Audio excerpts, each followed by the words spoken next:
ओम नमः सिद्धेभ्यः ओम नमः सिद्धेभ्यः ओम नमः सिद्धेभ्यः।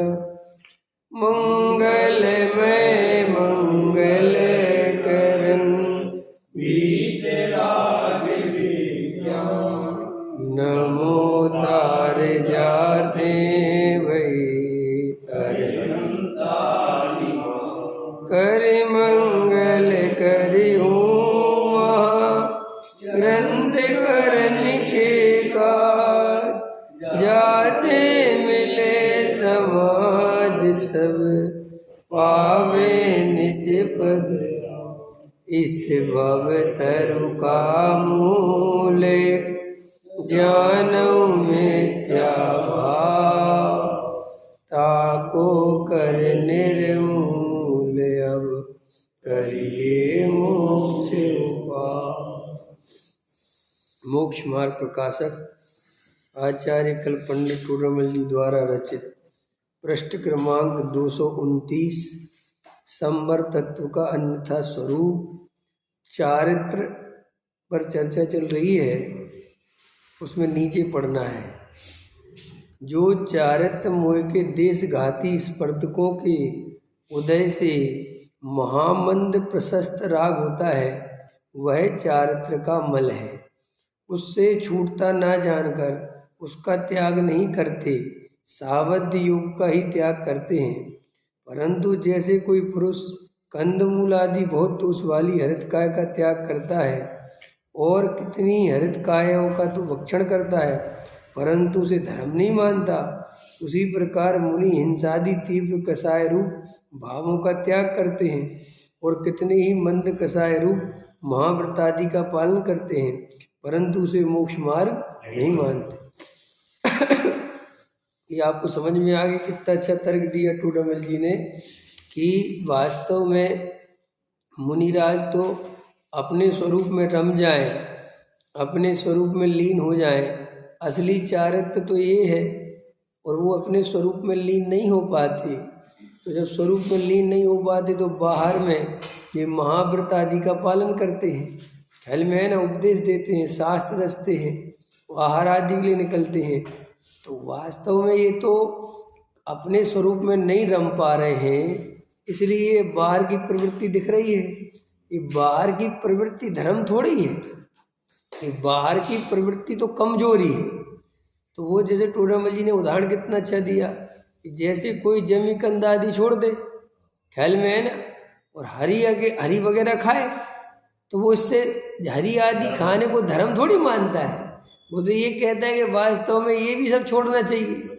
लेकिन अब भैया क्या करें, अब जितने बस की उतना छोड़ दिया, अब जो बाकी जिसके बिना नहीं चलता तो खा रहे हैं। तो ऐसे ही मुनिराज जो 28 मूल गुण आदि का पालन करते हैं, वे कोई धर्म नहीं है, वे वास्तव में धर्म के कारण भी नहीं है। वे तो मुनिराज अपने स्वरूप में नहीं रह पाते, उपयोग बाहर आ जाता है, क्षुधा आदि की वेदना सताती है तो आहार करने के लिए चले जाते हैं, ख्याल में है ना, लेकिन उनको वो धर्म नहीं दिखता। हाँ, उनको वो शुभ भाव इसलिए कहते हैं कि मुनिराज कोई भी क्रिया अति आसक्ति भाव से नहीं करते, दूसरे उसके कर्ता भोक्ता अपने को नहीं मानते, इसलिए उनको वो पुण्य का बंध होता है उस क्रिया से। लेकिन वो पुण्य को धर्म नहीं मानते, क्योंकि वो जानते धर्म तो अपने स्वरूप में रमना है। अब कोई अज्ञानी जीव जो होते हैं वो इतना स्वरूप नहीं पहचानते, तो वो क्रिया आदि को ही धर्म मानते हैं और उससे किसी को बड़ा छोटा मानते हैं। और क्रिया से बड़ा छोटा मानने से बहुत नुकसान होता है, खुद का भी और दूसरे का भी, क्योंकि ये क्रिया आदि के कारण लोग ठगे जाते हैं। किसी ने 10 उपवास कर लिए तो बस उसको धर्मात्मा मानते हैं, इसलिए अंदर से पहचान होना बहुत जरूरी है।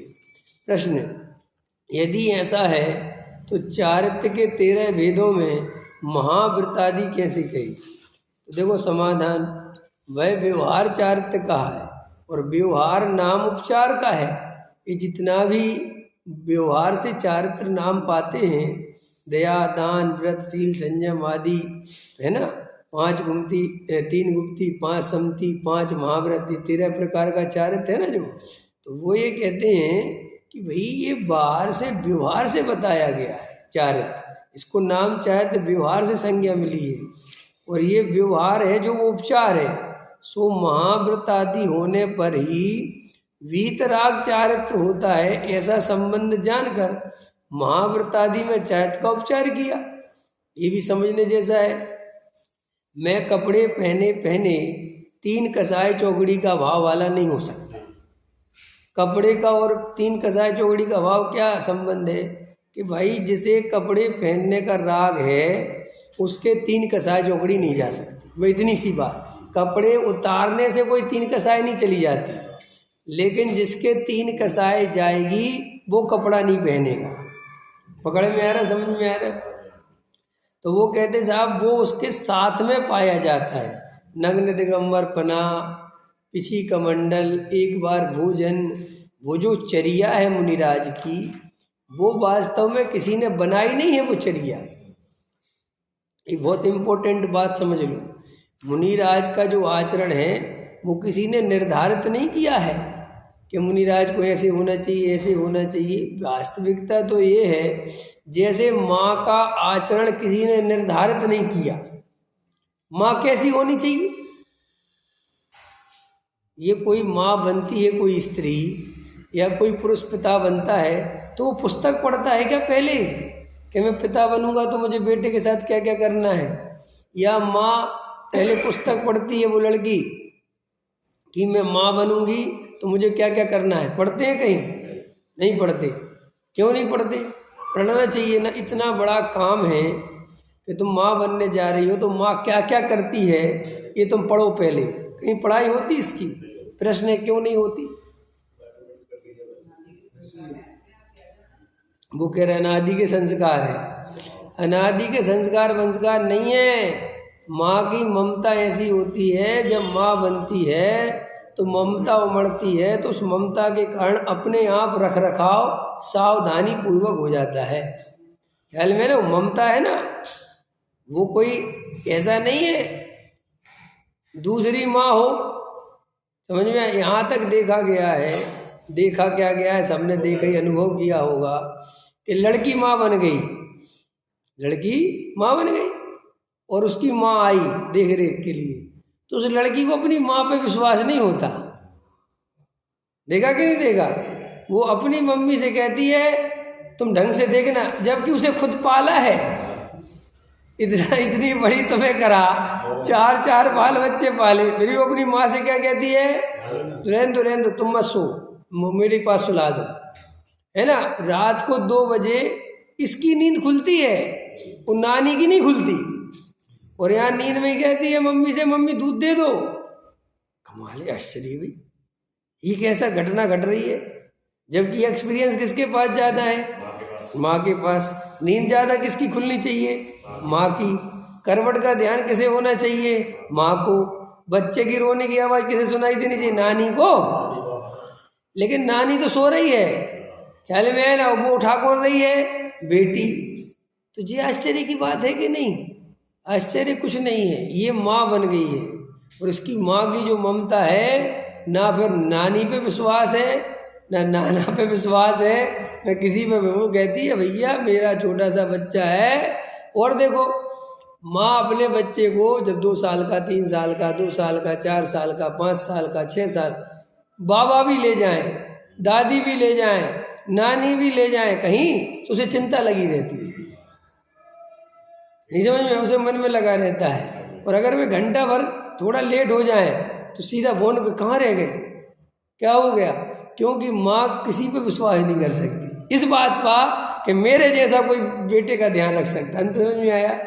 तो देखो, जैसे उस माँ ने कहीं किसी स्कूल में ट्रेनिंग नहीं ली, किसी स्कूल में पढ़ाई नहीं गई, कोई पुस्तक नहीं पढ़ी, लेकिन जब अंदर माँ बनती है और ममता उछलती है तो बाहर में सावधानी अपने आप आती है। ऐसे ही मुनिराज का आचरण शास्त्रों में से पढ़ पढ़ के नहीं पाला जाता कि कितने बजे उठना चाहिए, कितने बजे ध्यान करना चाहिए, कितने बजे आहारों के लिए निकलने, ऐसा नहीं होता। ये अलग बात है कि ये कोई चीज़ जब होती है तो परिपाटी बन जाती है, और वो परिपाटी बनती, देखो भाई ज्ञानी तो बहुत कम जीव होते हैं, जी अच्छे से समझ लो। तो ज्ञानी तो बहुत कम होते हैं, ज्ञानी बहुत ज़्यादा नहीं होते हैं। और ज्ञानी बहुत कम होते हैं, और ज्ञानियों के साथ अज्ञानी बहुत ज़्यादा होते हैं। क्या कहा मैंने? ज्ञानी बहुत कम होते हैं और ज्ञानियों के साथ अज्ञानी बहुत ज़्यादा होते हैं। यहाँ तक कि संघों में भी अगर 200 मुनिराज का संघ है, 500 मुनिराज का संघ है, तो उसमें 2-4 मुनिराज होते हैं भावलिंगी। ख्याल में है? रेशो रहता है, बहुत कम रहते हैं। इसलिए अब मान के चलो किसी की साधु बनने की भावना है, संसार में बिल्कुल त्याग व्रत की भावना है, अंदर कसा है, वैसे उमड़ती नहीं, अंदर कसा है लेकिन प्रकट में नहीं है। अब वो दीक्षा लेने के बाद तो मना थोड़ी करेंगे कि नहीं, दीक्षा ले लेते भाई, कोई बात नहीं। अब लेकिन ये तो मुनिराज जानते हैं कि इसको आत्मज्ञान तो नहीं है, तो उसको पूरा फिर वो शास्त्र कि भाई ऐसे उठना, ऐसे क्रिया पालना, ऐसे करना, वो सिखाना पड़ता है। ख्याल में है ना? जिसे हम और आप ये चरणान योग के ग्रंथ कहते हैं, इसमें जो आपकी शैली के आपको ऐसे उठना, इतने बजे मुनिराज का ऐसा आचरण होना चाहिए, मुनिराज का ऐसा आचरण होना चाहिए, इतने बजे भोजन करना चाहिए, इतने दोष टालना चाहिए, ये करना चाहिए, ये करना चाहिए, ये सब क्या है वास्तव में? ये सब ये जो शासन है, ये जो आचरण है, ये कहाँ से आया?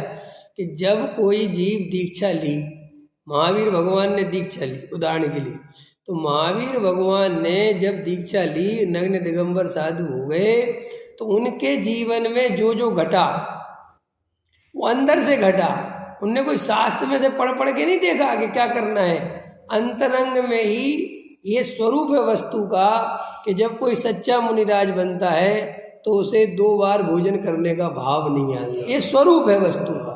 ये कोई 2 बार भोजन नहीं करना चाहिए ऐसा गलत है, भाव नहीं आता, इसलिए वो 1 बार का नियम बन गया। पकड़ना ध्यान से, कोई भी मुनिराज बनते हैं, सच्चे मुनिराज होते हैं, तो उन्हें रात भर नींद नहीं आती, वे कुछ थोड़ी देर के लिए ही मुहूर्त के लिए सोते हैं, और वहाँ की उनका आत्म ध्यान में इतना रस आता है कि उन्हें सोने की बात नहीं बनती। इसलिए मुनिराज का स्वरूप ऐसा है।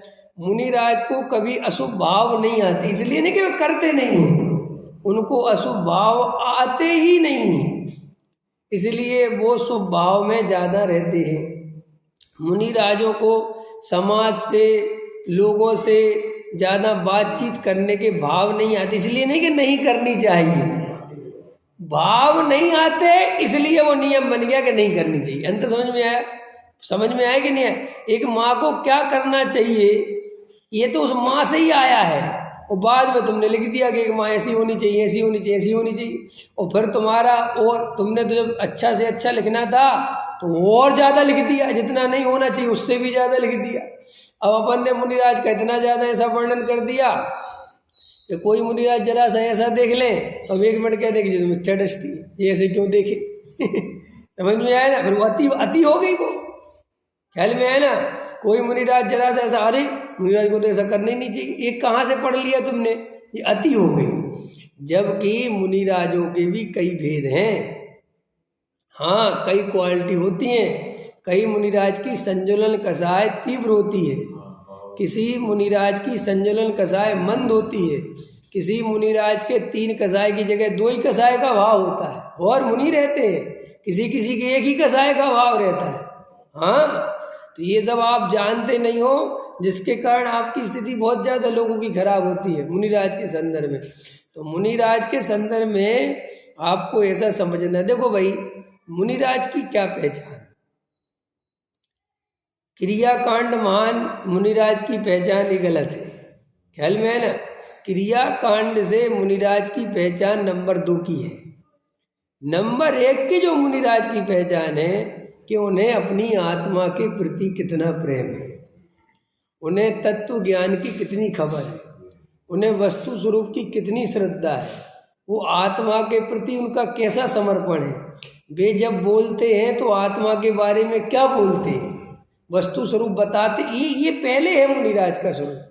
मुनिराज ऐसे नहीं करते, ये तो बहुत बात की बात है भाई। अगर कोई मुनिराज, अब कई मुनिराज ऐसे हैं जो 28 मूल गुणों का कहने के लिए बहुत बढ़िया पालन कर रहे हैं, ठीक है, तो कई लोग ऐसा भी कहते उनके आचरण में तो कोई कमी नहीं है, उनके पास क्यों नहीं जाते? तो भैया आचरण में कोई कमी नहीं है, लेकिन आत्मा की तो बात दूर दूर तक नहीं है। और आचरण से पहले तो क्या चाहिए? आत्मा चाहिए, वेद ज्ञान की बात चाहिए, तत्व ज्ञान चाहिए।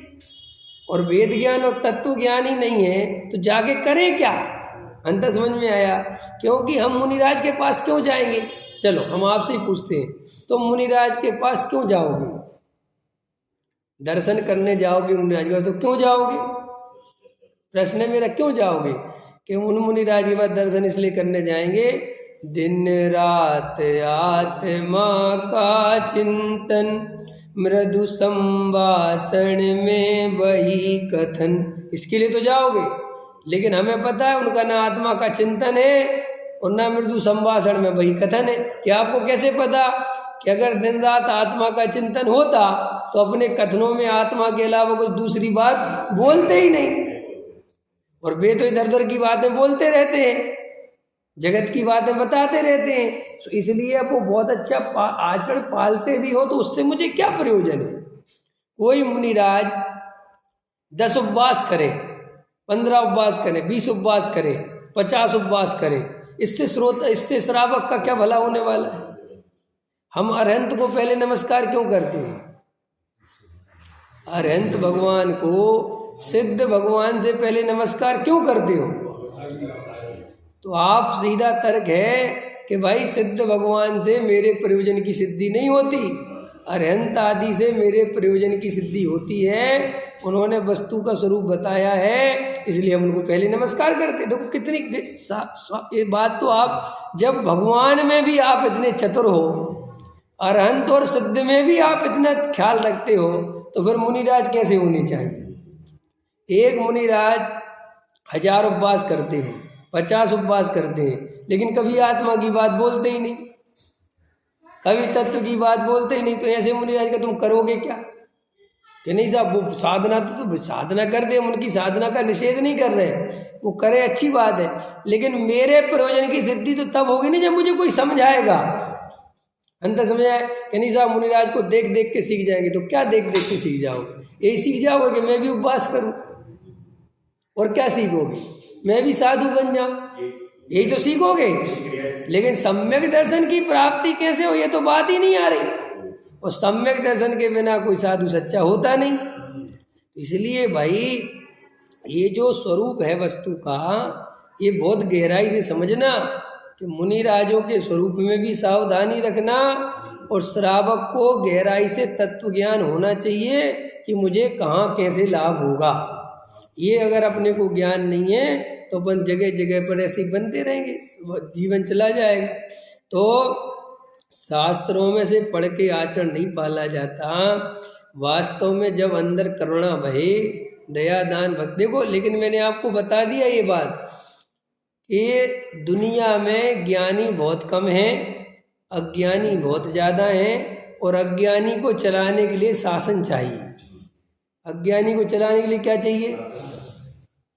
डॉक्टर साहब इतना बोलते हैं, ये जो रेड लाइट बनी होती हैं शहरों में, बड़े बड़े शहरों में, इन रेड लाइटों पे गवर्नमेंट का करोड़ों रुपए खर्च होता है, इतने पुलिस वाले खड़े करने पड़ते हैं।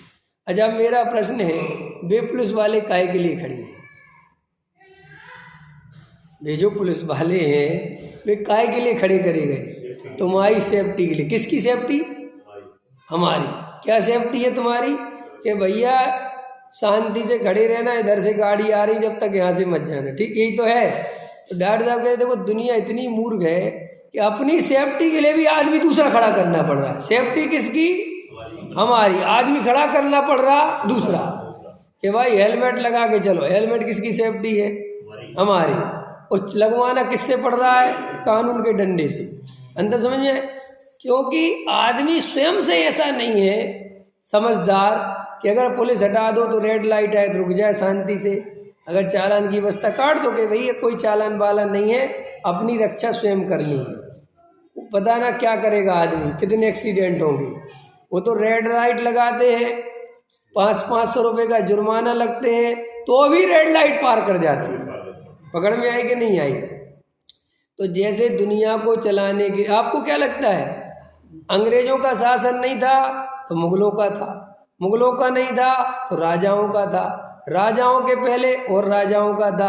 अब राजा भी गए, मुगल भी गए, अंग्रेज भी गए, तो अब गवर्नमेंट दूसरी आ गई, अब इनका साथ। तो तुम्हें क्या लगता है, क्योंकि जनता बिना शासन के रह ही नहीं सकती। अगर जनता को तुम्हें हटा दो ना सब कानून, तो तुम मर जाओगे 2 दिन में, एक दूसरे को मार डालोगे। इंसान की ये फितरत है, उसको एक चाबुक एक डंडा ऊपर चाहिए ही चाहिए, वो तब सही चलता है। पकड़ में है ना, अपने मन से सही नहीं चलता। तो ऐसे ही अब जगत में इतने साधु संत बनेंगे, कौन किसको रोकेगा? इतनी बड़ी दुनिया है, कौन किसको समझाएगा? सच्चा साधु कौन बने नहीं बने, क्या कर लोगे इसमें? तो उनने सीधी सी बात है, सीधा ग्रंथ ही लिख दिया। ये ग्रंथ माने शासन, कि भैया ऐसे ऐसे साधु के ऐसे ऐसे नियम है और ऐसे पालन करना चाहिए, और ऐसे करोगे तो साधु बात कर। क्योंकि भैया अब नहीं बताएंगे तो कोई कैसा साधु बन जाएगा, कोई कपड़े पहने बन जाएगा, कोई कपड़े उतार के बन जाएगा, कोई केस लॉन्च करेगा, कोई केस लॉन्च नहीं करेगा, कोई कमंडल की जगह कहेगा स्टील का रख दो, कोई कहेगा सोने का रख दो, कोई कुछ रखवा लेगा, कोई पीछे अपनी सोने की करवा लेगा, कौन कौन रखेगा? उनने कहा भैया तो सब तरह के लोग हैं। तो उनने कहा भैया संसार ऐसे नहीं चलेगा, इसलिए सिस्टम ही बना दो। समझ में आया कि नहीं आया? तो जगत को चलाने के लिए सिस्टम चाहिए, लेकिन सम्यक दर्शन के लिए सिस्टम नहीं, अनुभव चाहिए। क्या कहा मैंने? सम्यक दर्शन के लिए सिस्टम नहीं चाहिए, सम्यक दर्शन के लिए आत्म अनुभव चाहिए। और हमारी गलती क्या है, हम सिस्टम को धर्म समझते हैं, हम व्यवस्था को धर्म समझ लेते। अरे ऐसे थोड़े ही है, इतने लोग कर रहे हैं, ऐसे ही हैं क्या, तुम क्या अलग से आए हो? अरे हम ये कह रहे हैं हम अलग से नहीं आए, हम उस व्यवस्था को भी नहीं कुछ कह रहे हम, लेकिन ये कह रहे हैं उस व्यवस्था में धर्म नहीं है, वो तो संसार में ऐसे ही चलेगी। नहीं समझ में आया? अरे रेड लाइट अपने आप में कुछ थोड़े ही है, वो तो तुम्हें को संभालने के लिए बनाई कि भैया ये जले तो भैया मत निकलना, और ये जले तो निकल जाना। कोई कह रेड ही क्यों बनाई, तो तुम हरी बना लो, बात तो वही पड़ेगी। उसकी जगह भैया घोषणा कर देंगे कि हरी जले तो रुक जाना और रेड जले तो चले जाना, ये क्या होते? तो सिस्टम, इससे क्या फर्क पड़ता? ऐसे ही जो भी आचरण संबंधी बातें हैं, वास्तव में वे सब आत्म ध्यान के लिए बनाई गई है कि भैया कम से कम प्रवृत्ति करो, ज़्यादा पैसा मत कमाओ, ज़्यादा घर गृहस्थी में मत लगो, इसलिए कि तुम्हारे पास समय बचे और तुम आत्म ध्यान कर सको। लेकिन कोई व्यक्ति उसको ही धर्म समझ ले कि जी मैं तो पैसा नहीं कमाता, मैं तो दिन भर घर पे रहता हूँ, तो भैया घर पे रहने से धर्म का संबंध नहीं है। अब घर पे रह के आत्मा का ध्यान करो और आत्मानुभव हो जाए तो धर्म होगा। तुमने व्यापार धंधा छोड़ दिया और तुम सोनागर में रहने लग गए, सम्मेशगर में रहने लग गए, वहाँ पे एक कमरा ले लिया, वहाँ पे एक रसोई बना ली, समझना मेरी बात। और अपने कहते हो कि हमने तो जी सब छोड़ दिया, अब दिल्ली छोड़ दी, अब बम्बई छोड़ दी, हम तो सिकरजी में। सिकरजी में करते क्या कि कुछ नहीं, बढ़िया यहाँ शुद्ध भोजन बनता है, बढ़िया सुबह भोजन करने चले जाते हैं, सुबह यहाँ पर बहुत बढ़िया पूजन होती है, पूजन करने चले जाते हैं, फिर 11 बजे एक पंडित जी का भजन होता है, 10 बजे वो बढ़िया सुन लेते हैं, शाम को बढ़िया भजन हो, दिन भर बढ़िया है, अच्छी खुली हवा है, बेहतरीन, सांस वाँस लेने में दिक्कत है नहीं, बढ़िया पेड़ पौधे हैं और बढ़िया मज़ा आता है। 1-8 घंटे दिन में स्वाध्याय कर ले तो बढ़िया सोते हैं, शाम को फिर भोजन मिलता है बढ़िया, और भोजन शुद्ध सात्विक मिलता है, और रात को 9 बजे सब सो जाते हैं, सुबह फिर उठ जा। अब वो ये सोच रहा है कि मैं धर्म करने लग गया। अब वो श्री गुरु कह रहे हैं कि भैया ये तो धर्म की शुरुआत नहीं है, ये सब माहौल तो बदला है, वो इसलिए बदला कि अब यहाँ बैठ के ध्यान करना और जगत की चिंता छोड़ना, और वहाँ से फ़ोन पे ही सारे जगत की खबर ले रहे हो, बच्चों को फ़ोन कर रहे हैं, व्यापार सब। अब इस द्रव्य क्षेत्र काल भाव बदलने से निर्वृत्ति नहीं होती, ये तो अपने मन की थोड़ी शांति तो होती है, थोड़ी आकुलता से तो बच जाते हैं, क्योंकि यहाँ आकुलता ज़्यादा होती है वहाँ को, लेकिन इससे धर्म थोड़ी हो जाए, इसको धर्म मत समझो कभी भी। तो संसारी जीव तो भैया इस व्यवस्था के अंतर्गत चलेगा, और ये व्यवस्थाएं बहुत जरूरी है। विधान जरूरी है कि नहीं? बहुत जरूरी। पूजा भक्ति जरूर बहुत जरूरी, क्योंकि भैया सब थोड़ी धर्म समझ जाएंगे, तो सब आत्मा समझ जाएंगे क्या? तो ये विधान कराओगे तो कुछ लोग इसमें लगे रहेंगे, ख्याल में है ना, बड़े बड़े आयोजन करोगे तो कुछ लोग उसमें आ जाएंगे, और जीव को तो चाहिए। अब तुम ढाई द्वीप नहीं जाओगे तो कोई और द्वीप चले जाओगे, अंडमान निकोबार द्वीप समूह तो चले जाओगे, कहीं ना कहीं तो जाओगे कि नहीं जाओगे। इसलिए उन्होंने कहा भैया ढाई द्वीप में ही आ जाओ, क्योंकि जीव के अंदर राग पड़ा है। आप समझो अच्छे से फिलॉसफी, हमारे अंदर क्या है, राग पड़ा है। तो वो कहते हैं राग कहीं ना कहीं तो पूरा करेगा ही, ये बात तो पक्की है, मानेगा तो है नहीं। इससे अगर धार्मिक आयोजन छीन लोगे तो किटी पार्टी करेगा। क्या होती है? किटी पार्टी होती है, किट्टी है, हाँ महिलाओं की, पुरुषों की दूसरी होती है, तो वो कहीं ना कहीं तो करेगा।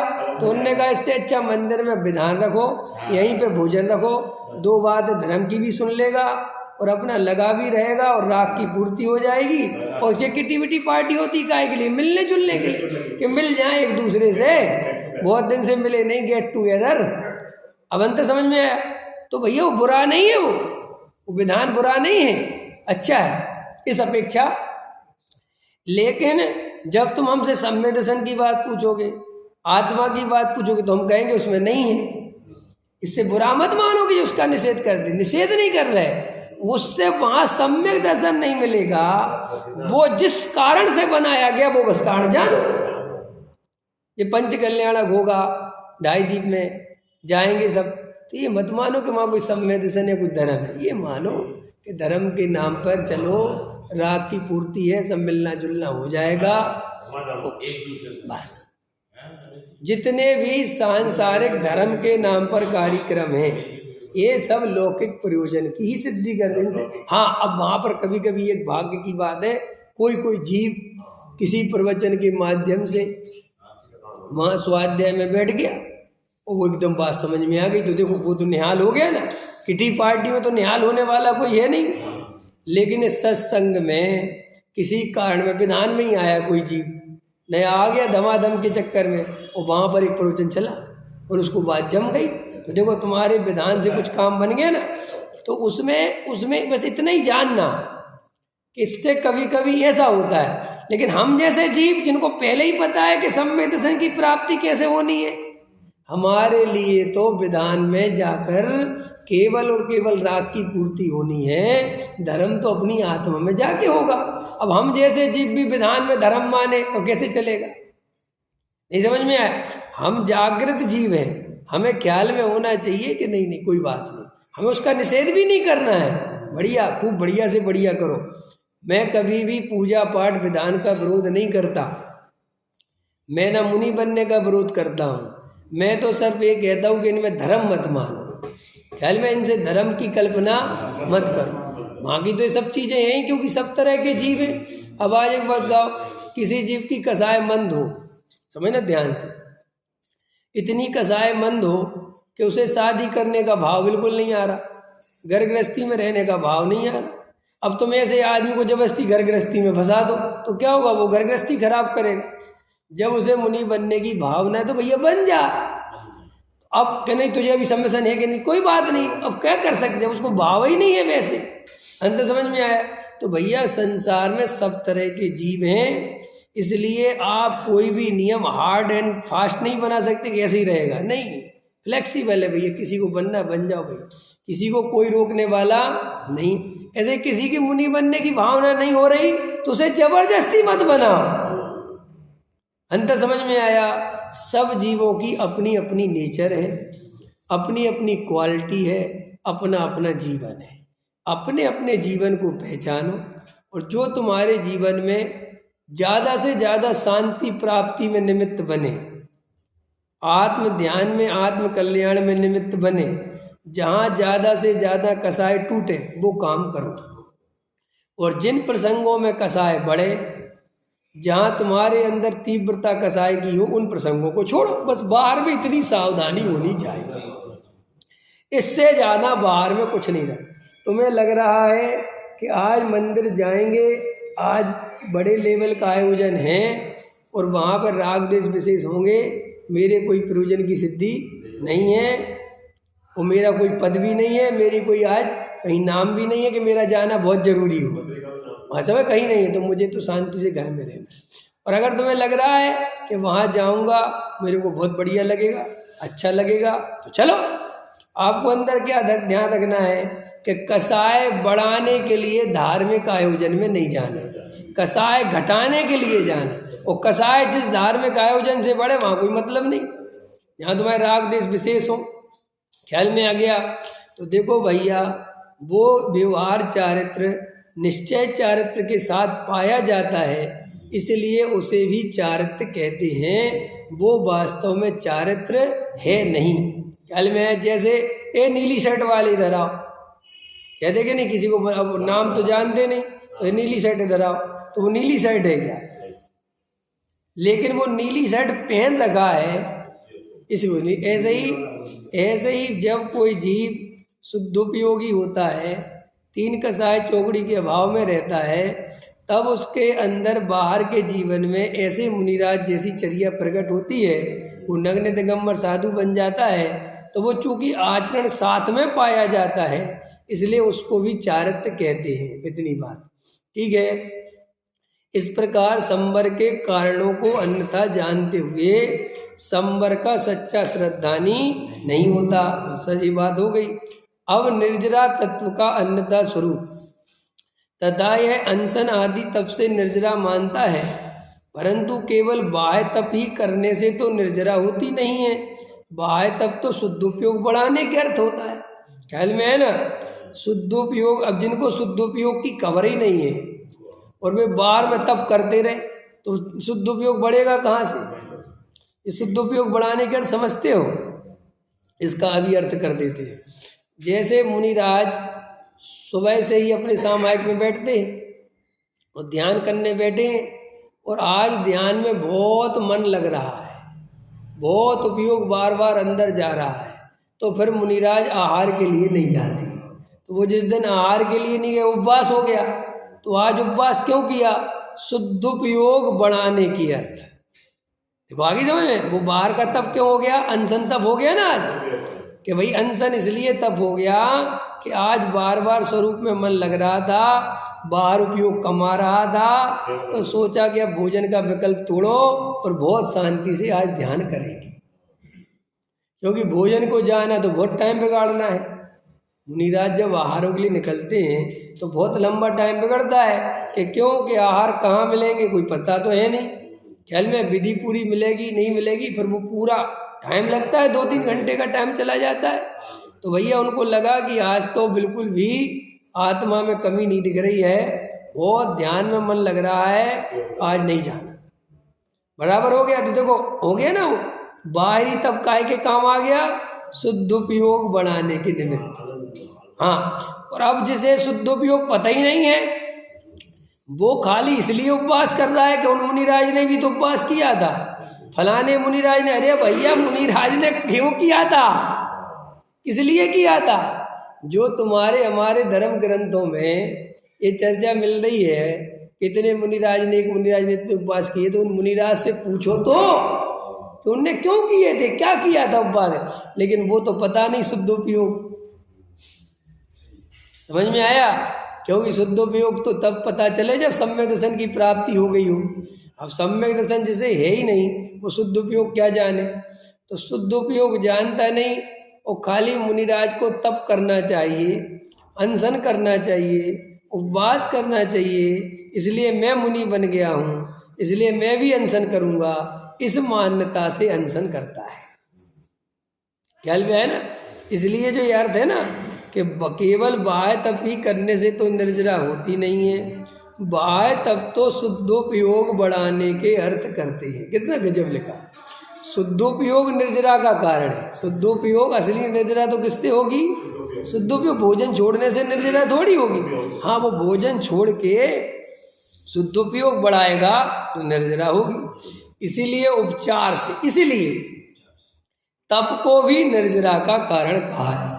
टोडरमल साहब जैसी क्लियरिटी आपको पूरे जिनागम में नहीं मिलेगी। कोई बात क्यों कही गई है, तप सा निर्जरा, तप से निर्जरा होती है। अब कोई भी पढ़ेगा कि तप से निर्जरा होती है, तो वो तप का अर्थ क्या समझता है? तप का अर्थ क्या समझता है? वही 12 प्रकार के तप है, उनमें जो पहले प्रकार के 6 प्रकार के हैं, अनशन, नमोदरी, व्रत प्रसंज्ञा, 10 परित्याग, काय क्लेश, दुस्तर, वे सब देह से संबंधित है। और वो देह से संबंधित तब समझता है तो वो देह को सुख होने में लग जाता है। नहीं समझ में आया? वो फिर सीधा गलत है, क्योंकि वो तो लिख रहे तप सा निर्जरा, तप से निर्जरा होती है। अब भैया तप क्या है कि जैनसन नमोदर ये सब तप है, तो वो भैया रोटी छोड़ो, ये छोड़ो, वो छोड़ो, ये मत खाओ, वो मत खाओ, वो सोचता है कि मुझे तप हो रहा है। अब ये भूल जाता है कि ये तप नहीं है। इसके बाद जो आगे का स्टेप है शुद्ध उपयोग, तब तो वो है, निर्जरा तो उससे होनी है, लेकिन उस तरफ ध्यान नहीं है। इसलिए उपचार से तब को भी निर्जरा का कारण का, यदि बाह्य दुख सहना ही निर्जरा हो, देखो अब कितना अच्छा तर्क दिया, यदि बाह्य दुख सहना ही निर्जरा का कारण हो तो त्रियंच आदि तो भैया भूखे प्यासे ही रहते, उनको तो निर्जरा ही निर्जरा होती चली जाएगी। पकड़ में आया कि नहीं आया?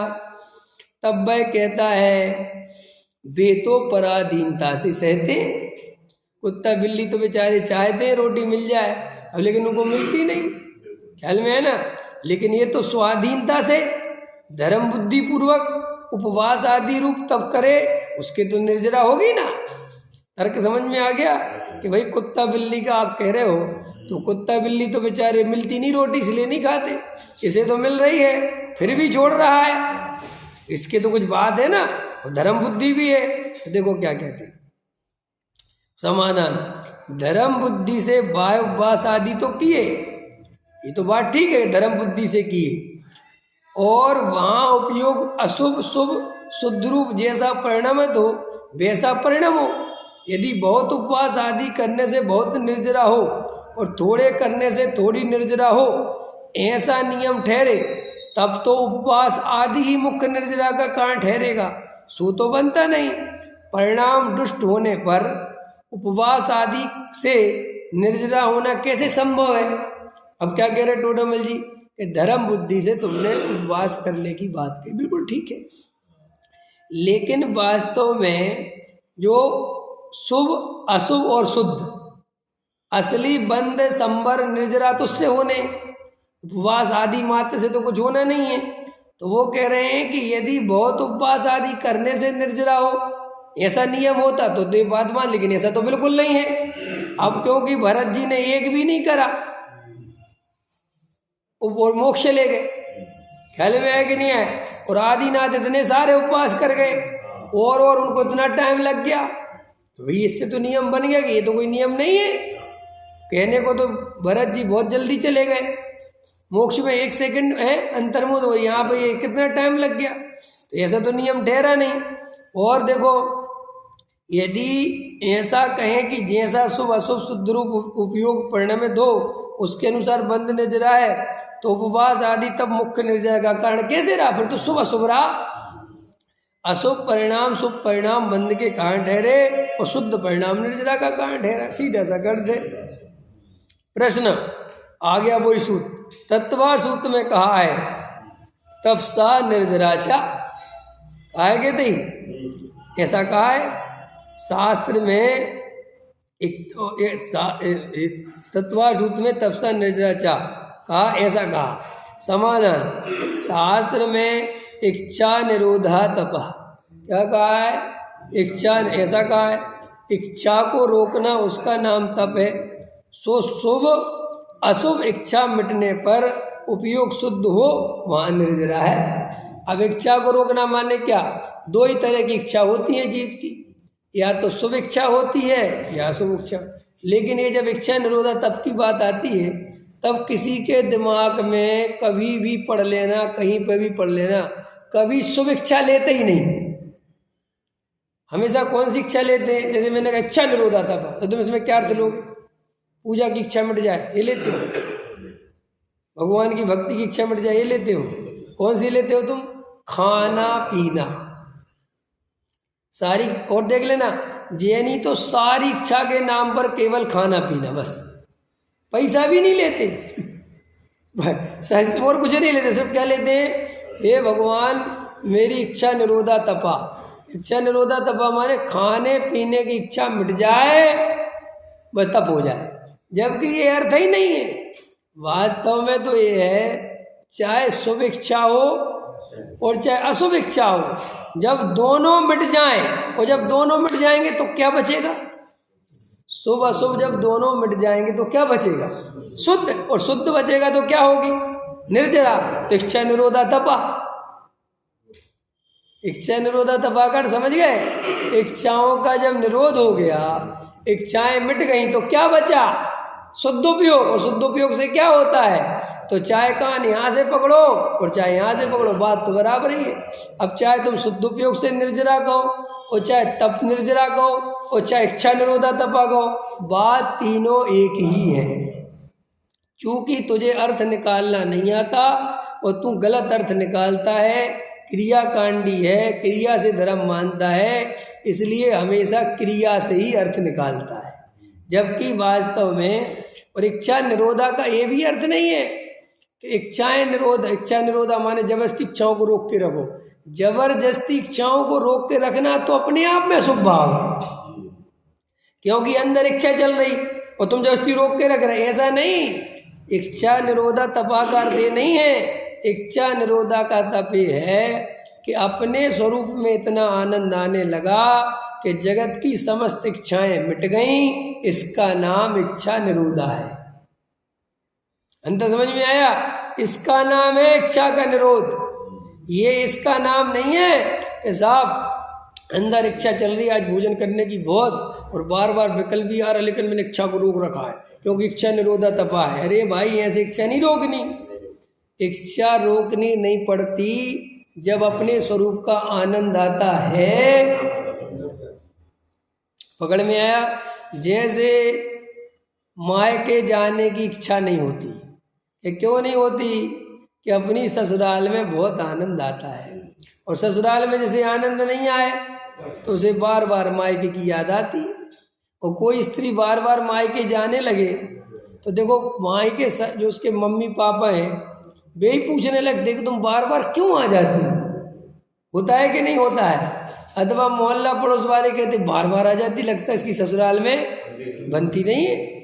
ऐसे ही जगत में श्री गुरु कहते हैं कि तुम्हारे अंदर जितनी ज़्यादा इच्छाएं हैं वो इस बात की निशानी है कि अभी तुम्हारी आत्मा से बनती नहीं है, इसलिए तुम बार बार बाहर आ जाती हो।